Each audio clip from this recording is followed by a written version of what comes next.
The checkout line was ordinary, but the father sensed something unusual. As his daughter clutched his hand, he noticed the young clerk's fingers trembling over the scanner. Her smile was polite, but her nervousness was impossible to miss, and it stirred a question that would change his life forever. The grocery store was unusually quiet that afternoon, the kind of stillness that makes every sound echo.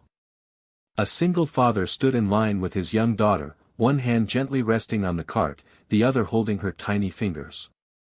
The cart wasn't overflowing, just the basics: bread, milk, fruit, a few things to get them through the week. His daughter hummed softly, swinging her legs as if she carried no weight at all. When they reached the register, the father immediately noticed something unusual. The clerk, a young woman, maybe not much older than 20, was fumbling with the scanner. Her hands shook slightly as she reached for the bread, and when their eyes met, she quickly looked down, forcing a smile that didn't quite reach her eyes. The father offered a polite nod, trying to ease the tension. "How's your day going?" he asked kindly. She answered quickly, "Fine, thank you," but her voice cracked at the edges.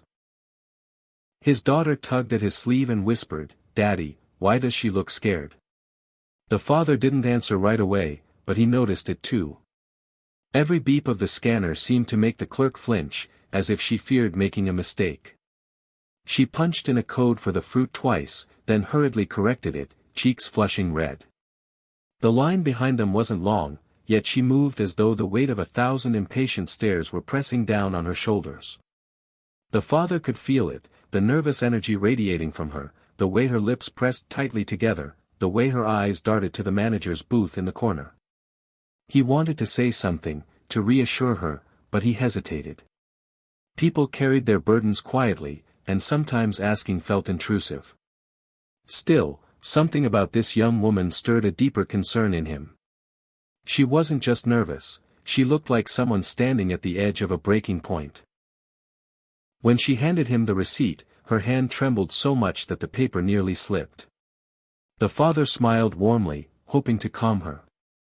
And though he didn't yet know it, the question forming on his lips would open a door neither of them expected. The father tucked the receipt into his wallet and started loading the grocery bags into his cart. His daughter skipped ahead a step, still humming, oblivious to the heaviness hanging in the air. But the father's eyes lingered on the young clerk. Her shoulders were tense, her breathing uneven, and she rubbed her hands together nervously as if to chase away the tremor. Most people would have walked away. Most people would have chalked it up to a bad day and gone on with their lives. But something in the father's chest tugged at him, a quiet insistence that wouldn't let him ignore what he had just witnessed. He turned back. "Hey," he said gently, his voice low enough not to draw attention from the other customers. The girl looked up quickly, startled, as if she'd been caught doing something wrong. "You seem a little nervous," he continued, softening his tone with a small smile. "Is everything okay?" For a moment, her lips parted, but no words came. Her eyes darted toward the floor, then to the manager's booth across the store, before settling back on him. It was clear she was torn between brushing off his concern with a polite answer or letting the truth slip out. The silence stretched. He thought she might just force another smile and send him on his way. But then her lower lip quivered. She took a shaky breath. "I'm sorry," she whispered, her voice breaking. "I didn't mean to seem nervous. It's just, I can't afford to mess up." The father tilted his head, listening closely, giving her space. His daughter had stopped humming and was now staring at the clerk with wide, curious eyes. The clerk tried again, her words tumbling out faster this time. "If I make too many mistakes, I could lose this job. And, this job is all I have right now." Her confession was barely above a whisper, but it hit the father like a thunderclap. What he thought was just a little nervousness suddenly carried the weight of survival. He nodded slowly, his heart heavy. What began as a simple question had unlocked something fragile, something she had been holding in far too long. And in that moment, he knew, this wasn't just about groceries anymore. The father stood still, his grocery bags resting at his feet, his daughter holding tightly to his hand. He had expected the clerk to brush off his concern with a polite excuse, but instead, her voice trembled with something deeper, something fragile. Her eyes brimmed with tears she was trying so hard to hold back. She glanced around, as if afraid someone else might hear, then leaned closer and whispered, "My mom's sick." The father's brows furrowed, his chest tightening. "She's been in and out of the hospital for months," the clerk continued, words spilling out now as though a dam had broken. "We can barely pay the rent. I had to drop out of school just to take this job. It doesn't pay much, but it's the only thing keeping us from being out on the street." Her voice cracked, and she quickly wiped her cheek with the back of her hand, embarrassed by the tears. "I know I shouldn't cry at work, but every day I feel like I'm one mistake away from losing everything. If they let me go, we won't have food. We won't have heat. Nothing." The father's daughter squeezed his hand tighter, her innocent eyes flicking between the two adults, sensing the weight of the conversation though she didn't fully understand it. The clerk tried to smile through her tears, shaking her head. "I'm sorry. You didn't ask for all that. She stopped herself, swallowing hard. "I guess I'm tired of pretending I'm okay when I'm not." The father felt something shift inside him. He had known struggle, too. He remembered nights of counting pennies, wondering how to stretch a single paycheck, wondering if his daughter noticed the worry in his eyes. And now, here was this young woman, shouldering a mountain of responsibility with no one to lean on. His heart ached with both sorrow and recognition. He didn't see just a clerk in front of him anymore. He saw a daughter fighting for her mother, a child carrying the weight of the world, someone who desperately needed a lifeline. He nodded slowly, his voice warm and steady. "Thank you for telling me," he said softly. "It takes courage to share something like that." At that moment, he knew his role wasn't just to listen. He had to act.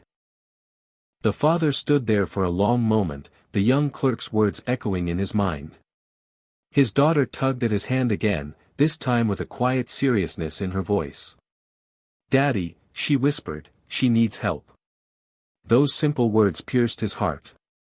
Out of the mouths of children came the kind of truth adults often tried to reason away. He knelt down to meet his daughter's eyes, and in her innocent gaze he saw both urgency and compassion. She didn't see a stranger, she saw a person in pain.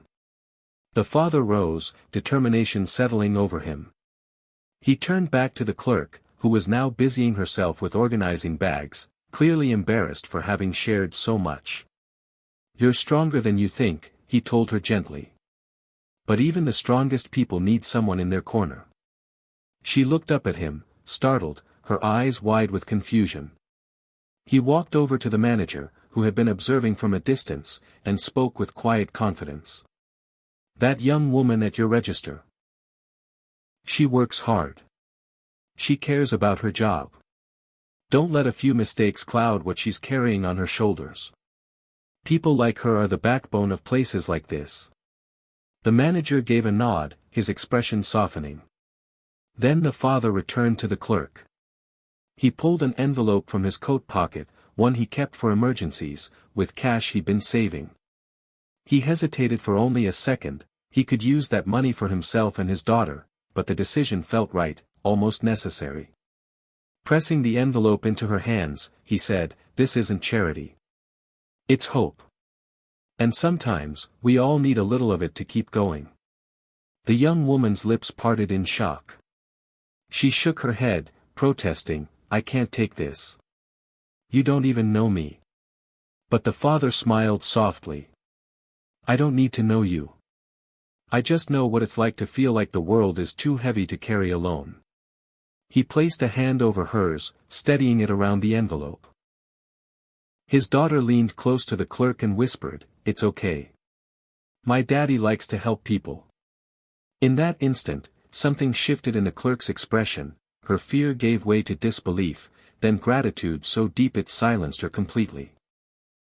The clerk's fingers trembled as she clutched the envelope. For a moment, she just stared at it, unable to speak.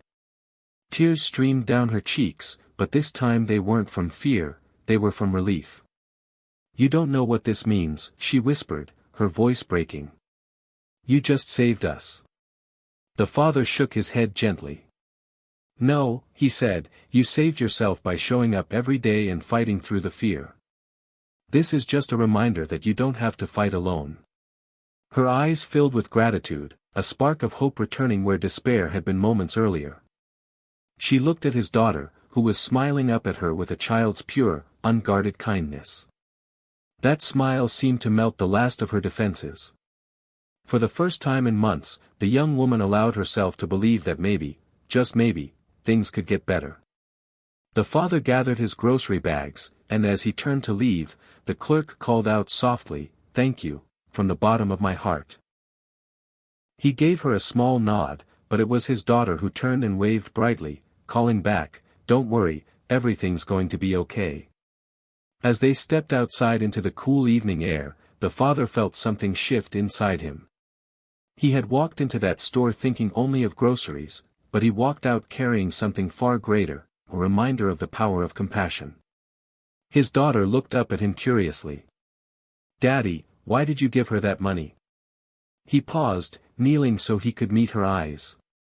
"Because, sweetheart," he said softly, "sometimes the world feels too heavy for one person to carry. And when we see someone struggling, kindness is how we help lift the weight. Kindness is what keeps the world going." The little girl smiled, as if she understood more than her years should allow, and slipped her hand back into his. As they walked toward their car, the father felt lighter, not because he had given something away, but because he had witnessed something priceless. Hope reborn in another human being. And in that moment, he knew, one small act of compassion could ripple far beyond what anyone could see.